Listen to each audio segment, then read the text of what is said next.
Com este vídeo, pretendemos fazer uma demonstração relativamente ao exame do pescoço e da laringe de forma sistemática. Teremos em atenção aspectos relevantes como a anatomia e destacaremos algumas patologias frequentes. Antes de iniciarmos o exame, devemos apresentar-nos ao doente, confirmar a sua identificação, explicar o procedimento, obter o consentimento e garantir o conforto e privacidade do doente. Depois, devemos proceder à higienização prévia e posterior das mãos. No final do exame, devemos explicar o resultado do procedimento. Agora vou examinar o seu pescoço. É necessário que esteja completamente relaxado. O exame do pescoço pode ser realizado à frente ou atrás do doente. No entanto, é preferível realizar o exame atrás, nomeadamente em pessoas com o pescoço mais largo. É fundamental que se desenvolva uma ordem específica, com o objetivo de o exame ser o mais rigoroso possível, evitando o esquecimento de qualquer passo. Agora, vou observar os triângulos do seu pescoço, bem como as estruturas que os limitam. O triângulo anterior é limitado superiormente pelo bordo inferior da mandíbula, anteriormente pela linha média do pescoço e posteriormente pelo bordo anterior do músculo esternocleidomastoideu. Por outro lado, o triângulo posterior é limitado anteriormente pelo bordo posterior do músculo esternocleidomastoideu, posteriormente pelo músculo trapézio e inferiormente pela clavícula. É de notar também a presença de dois triângulos anteriores separados pela linha média e pelos componentes centrais do pescoço: o triângulo submentoniano e o triângulo submandibular, localizados na linha média e lateralmente, respectivamente. O próximo passo passará por se palpar debaixo do trapézio, de modo a sentir o pavimento do triângulo posterior, tomando especial atenção ao espaço debaixo da clavícula. Seguidamente, devemos cercar o músculo esternocleidomastoideu com os dois dedos, de forma a limitar os seus bordos. Posteriormente, palpamos junto ao ângulo da mandíbula, onde se localiza a cauda da parótida, constituindo uma localização frequente dos tumores desta glândula. De seguida, palpamos a restante glândula.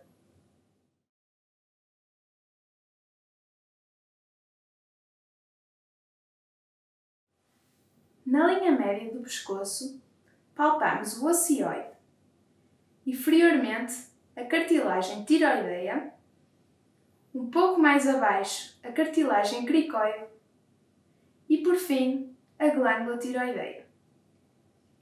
O ocioide estende-se lateralmente até aos seus grandes cornos.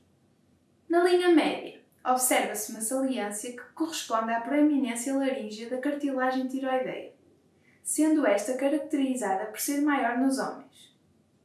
Por baixo, temos a cartilagem cricoide e entre elas a membrana cricotiroideia. Inferiormente, podemos conseguir sentir alguns anéis traqueais.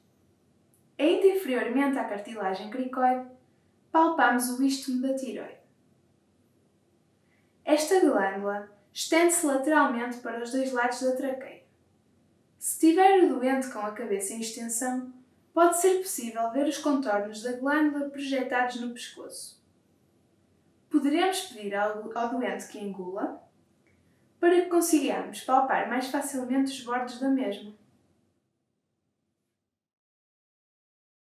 Devemos excluir a presença de nódulos na glândula tiroide. Poderão ser palpáveis com menos de 1 cm de diâmetro. Nesses casos, é importante a realização de uma ecografia cervical, o doseamento das hormonas tiroideias e ainda, se justificável e necessário, a recolha de citologia. Caso a glândula se encontre firme durante a palpação, pode indicar a presença de uma tiroidite de Hashimoto. Nas crianças, não é incomum encontrar-se nódulos linfáticos no pescoço que geralmente desaparecem até aos 12-13 anos. As massas mais frequentemente observadas ou palpadas no pescoço incluem adenopatias, quistes da fenda branquial, que se localizam no bordo anterior do esternocleidomastoideu e quistes do canal tiroglosso, que se encontram na linha média em relação com o osso hioide. A maioria das tumefações cervicais são adenopatias. As adenopatias estão localizadas na região lateral do pescoço. Estas podem ser de origem infecciosa, como por exemplo a amigdalite, terem origem em doença hematológica, como por exemplo linfomas, podem ser reacionais, como na sarcoidose, ou podem ser lesões metastáticas. Relativamente à presença de quistes branquiais, estes resultam do não encerramento das fendas branquiais durante a fase embrionária, ou seja, é uma massa cervical congénita, arredondada, amolecida e dolorosa. Muitos pacientes percebem a lesão quando ela aumenta após uma infecção das vias aéreas superiores. Um quiste infectado pode progredir para um abscesso. O tratamento de um quiste branquial, localizado na parte lateral do pescoço, é cirúrgico. Agora, vou observar de frente o seu pescoço com o objetivo de identificar um bócio ou uma alteração na linha média. Não se importa de colocar um bocado de água na boca e engolir quando eu disser? Pode engolir? Não noto qualquer alteração. Se observar ou notar uma alteração na linha média, podemos pedir ao paciente que coloque a língua para fora. O quiste do canal tiroglosso move-se superiormente com a protusão da língua. Se notar qualquer aumento da tiroide, deve-nos alertar para qualquer extensão retroesternal da mesma. Agora vou colocar-me atrás do paciente para verificar se existe alguma adenopatia.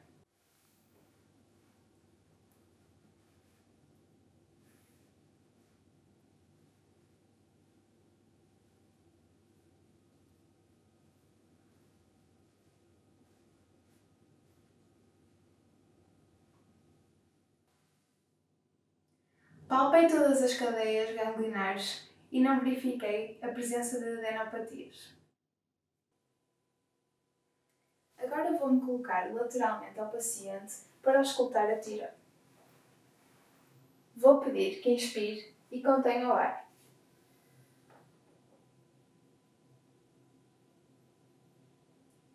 Agora relaxe.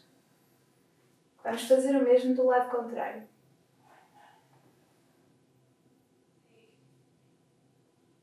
Pode relaxar. Não encontro qualquer tipo de alteração. A auscultação da glândula tiroide deverá ser realizada em todos os pacientes com tireotoxicose, pois o aumento do fluxo sanguíneo poderá determinar a ocorrência de sopros sobre a glândula, algumas vezes acompanhados de frêmitos. O próximo passo trata-se da realização de uma laringoscopia indireta. Para isso, devemos ter uma preparação inicial: lavar as mãos, calçar as luvas e utilizar um foco de luz. Em alguns casos, será importante a utilização de um anestésico em spray na porção posterior da cavidade oral, para ajudar a evitar o reflexo de vômito. O espelho laríngeo deve ser aquecido antes da realização do exame, sendo que a sua temperatura deve ser verificada no dorso da nossa mão. De seguida, pedimos ao paciente que realize a protusão da língua. Pode pôr a língua de fora e, com a ajuda de uma compressa, seguramo-la para que seja possível a introdução do espelho. Este deve se encontrar na mão dominante e virado para baixo. Deve ser introduzido sob a úvula, de forma a observar a hipofaringe e a laringe. Relativamente à fibrolaringoscopia, esta utiliza um instrumento especial, denominado laringoscópio. Consiste num tubo composto por um sistema óptico, através do qual, uma vez introduzido na boca, no caso dos laringoscópios rígidos, ou pelo nariz, no caso dos flexíveis, é possível observar-se com maior cuidado a faringe e a laringe. No caso do laringoscópio flexível, ao passar pela fossa nasal, também permite observar esta estrutura. Agora, através do nariz, vou examinar a sua laringe. Por exemplo, ao introduzir-se o endoscópio na narina direita, medialmente observa-se o septo nasal e lateralmente os cornetos nasais inferior e médio.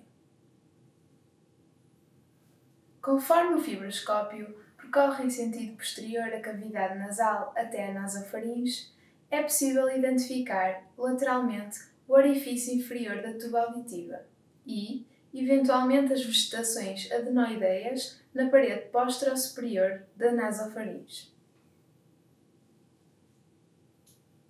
Continuando para baixo em direção à orofaringe, podemos ver bilateralmente as amígdalas palatinas.